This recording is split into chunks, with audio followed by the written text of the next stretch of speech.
So, akhirnya terjadi tarik ulur, kembali terjadi persis dengan apa yang terjadi di bulan Februari, di bulan Maret, dan akhirnya kemarin pun terjadi tarik ulur lagi. Ini kaitannya dengan kebijakan tarif yang sudah diberlakukan secara resmi per hari Rabu ya, 9 April di jam 11 siang kemarin. Nah, tapi setelah itu di malam hari kita lihat penarikan atau penundaan.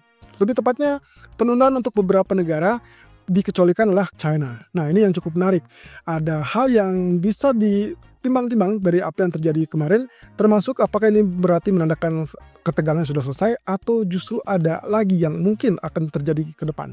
Ini dia ulasannya. Ya, tarik ulur antara kebijakan tarif yang sudah diberlakukan, sudah resmi diberlakukan untuk semua negara, akhirnya Trump memutuskan untuk menarik ataupun ya kita sebut mungkin penundaan untuk sementara waktu. Ada waktu sekitar 3 bulan ke depan, 90 hari atau ya lebih tepat 90 hari ke depan untuk menunda dan juga memberikan kesempatan bagi Menteri Keuangan Scott Bessent dan juga dengan negara-negara mitra dagang untuk melakukan negosiasi dan semoga saja mendapatkan keuntungan dari semua pihak ya. Dan ini yang diharapkan oleh semua pihak termasuk juga para analis yang mengharapkan akan terjadinya penundaan atau bahkan kalau perlu dicabut. Nah, sayangnya itu tidak terjadi untuk China, teman-teman. Karena di sisi lain kita sudah tahu kemarin terjadi penambahan tarif 104% dengan ancaman bahwa kalau misalkan tidak segera menghapuskan kebijakan tarif sebelumnya oleh China yang 34% akan ditambahkan atau langsung diberlakukan 104%. Tapi yang terjadi adalah reaksi China sangat menakjubkan. Dia langsung membalas dengan tarif balasan menjadi 84%. Dan alhasil ya begitu Trump menulurkan waktu untuk tarif resiprokal untuk semua negara, ternyata China dikecualikan dan akhirnya diberlakukan tambahan lagi jadi 125% untuk tarif China. Ya, ini yang cukup menarik teman-teman. Setelah kita dapatkan apa yang diumumkan, ternyata ditarik kembali dan saya rasa ini sebetulnya petanya sudah terbaca ya. Permainannya adalah kebijakan yang memang intinya menarik orang atau menarik mitra dagang untuk bernegosiasi sehingga hasilnya dapat menekan defisit yang terjadi pada perdagangan Amerika. Nah, satu sisi meskipun demikian ada tarif yang tetap diberlakukan dan itu sudah berlaku sejak 5 April yang lalu dan itu hampir bisa dibilang hilang dari pandangannya atau tidak sama sekali diprotes. Dan tarif itu adalah tarif dasar untuk semua barang, untuk semua negara, basisnya adalah 10%. Jadi kalau ditunda 90 hari ke depan bukan berarti mereka tanpa tarif, tapi melainkan mereka terkena tarif dasar. Beda dengan China. China tetap melanjutkan dengan kebijakan yang sudah diberlakukan sejak kemarin dengan nominal 125%. Nah, tentunya akan menarik adalah apa yang terjadi pada Kanada dan Meksiko. Mengingat dalam bulan Februari ditunda, Maret pun kembali ditunda, dan akhirnya kemarin katanya menurut ilmu yang saya dapatkan kemungkinan Kanada dan Meksiko pun hanya dikenakan 10%. Cukup menarik ya. Tapi yang jadi pertanyaan saya adalah Uni Eropa. Karena beberapa jam sebelum Trump mengulurkan waktu atau menunda tarif resiprokal tersebut, justru Uni Eropa mengikuti langkah dari China untuk melakukan aksi ataupun tarif balasan retaliation sebesar 25%. Dan sepertinya agak luput ya, karena ternyata informasi yang saya dapatkan terbaru adalah kemungkinan Uni Eropa juga dikenakan 10%. Tapi apapun itu, intinya sih kita sudah lihat ada rebound yang sangat fantastis pada sisi risk asset, dan itu terlihat dari emas ataupun bahkan pasar saham ya. Nah, satu sisi catatannya gini teman-teman. Kemarin kita sudah sempat bilang terkait dengan kalau misalkan market atau dalam hal ini pasar ekuitas sudah mulai tenang, maka emas dengan sangat mudah akan mulai kenaikan. Dan itulah yang terjadi setelah resiprokal diberlakukan, ada kepanikan sebentar dan beberapa jam kemudian berbalik dengan risk asset mulai kenaikan, tapi bukan berarti emas tanpa ada penurunan. Karena di malam hari kita sempat ada koreksi walaupun relatif terbatas ya, dari 3088 menjadi 3048. Tapi setelah itu dia naik kembali dan saat ini berada di level 3100. Nah, kita akan lihat ke depannya apakah ini akan terus-menerus menjadikan faktor ketenangan atau yang memberikan ketenangan pada market atau tidak. Karena di malam nanti tentunya kita punya data ekonomi yaitu data CPI yang pastinya itu akan menggerakkan sentimen market kembali.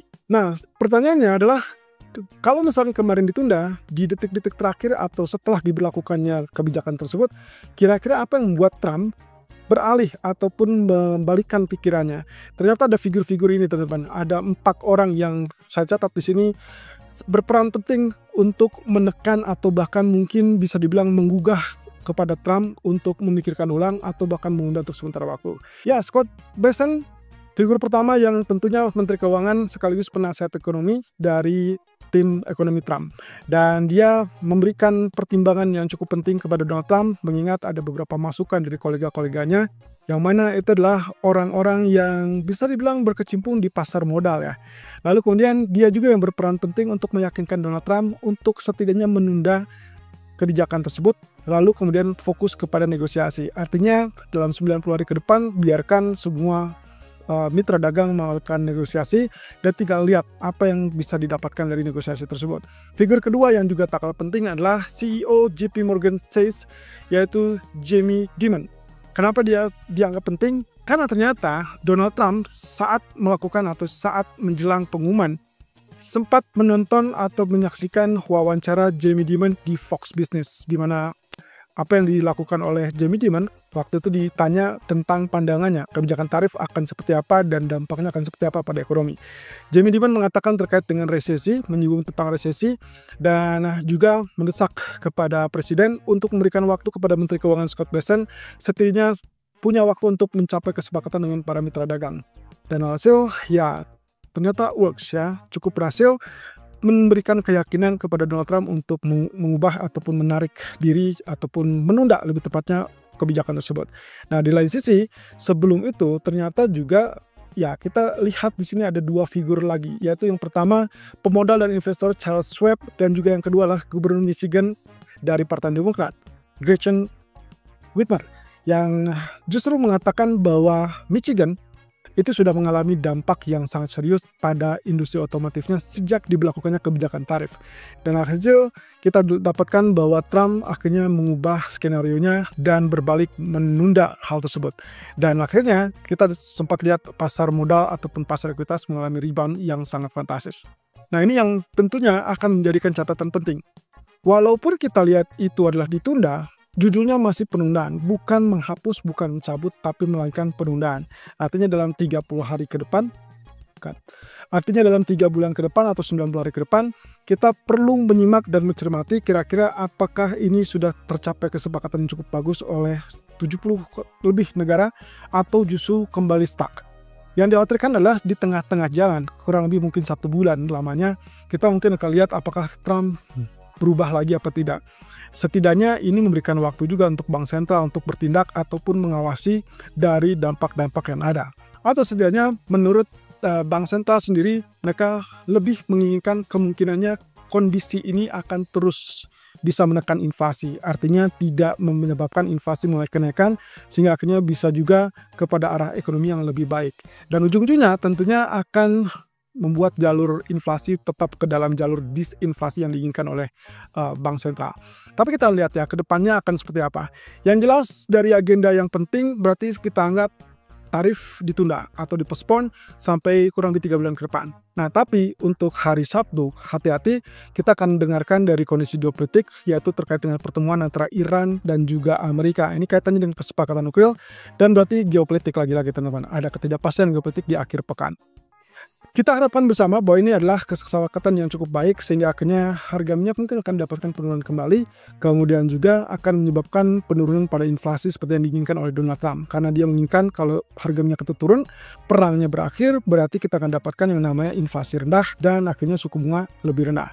Nah, tapi kalau tidak, sebaliknya ini akan menyebabkan harga minyak kecenderungannya mengalami rebound di akhir pekan atau bahkan di pembukaan hari Senin depan.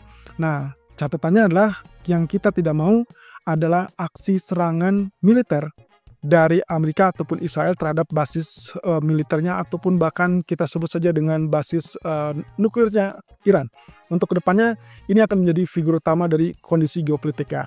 Tapi saya belum dapatkan kabar terbaru terkait dengan Hamas Israel, hubungannya akan seperti apa, dan juga termasuk dari Rusia Ukraina. So, yang juga menarik untuk disimak adalah agenda pertemuan antara para petinggi China yang kemungkinan untuk kali ini merespon dari kebijakan tarif Trump yang kembali naik dan bahkan sampai 125%.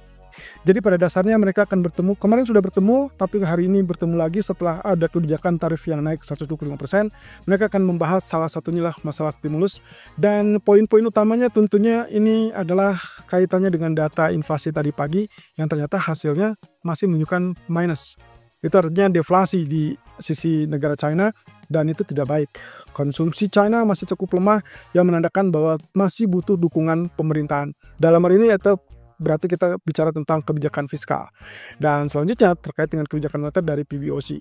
So, kita akan tunggu apakah akan ada stimulus yang cukup besar terkait dengan kebijakan ini, karena fokus utamanya dari sejak lampau adalah masalah properti atau perumahan yang masih belum selesai dan kecenderungannya terlalu lambat. Dan mungkin juga kita akan bicara tentang spending ataupun consumer spending dari domestiknya untuk menopang kepada inflasi dan juga pertumbuhan ekonomi. Jadi kita akan lihat di sini semua harapan tertumpu kepada China terkait dengan apa yang terjadi pada saat ini. Perang dagang kelihatannya lebih mengerucut kepada antara Amerika dan China. Dan juga sekaligus teman-teman mengingatkan, kalau kemarin kita sudah dapatkan kenaikan 84% China terhadap Amerika, kemudian Amerika membalas lagi dengan 125%, berarti ya kita akan lihat mungkin respon ataupun reaksi dari China berikutnya. Apakah akan lagi dinaikkan ke 100% atau bagaimana?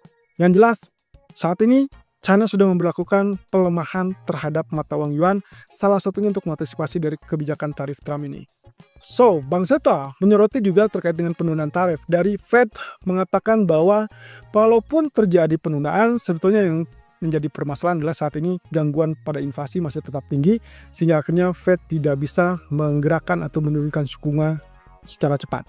Nah, catatannya, menurut Kashkari, jika penundaan bisa terus berlanjut, setidaknya efek ataupun dampak yang disebabkan atau ditimbulkan oleh tarif terhadap inflasi itu bisa berkurang, sehingga akhirnya inflasi yang dikhawatirkan naik malah kecenderungannya bisa turun.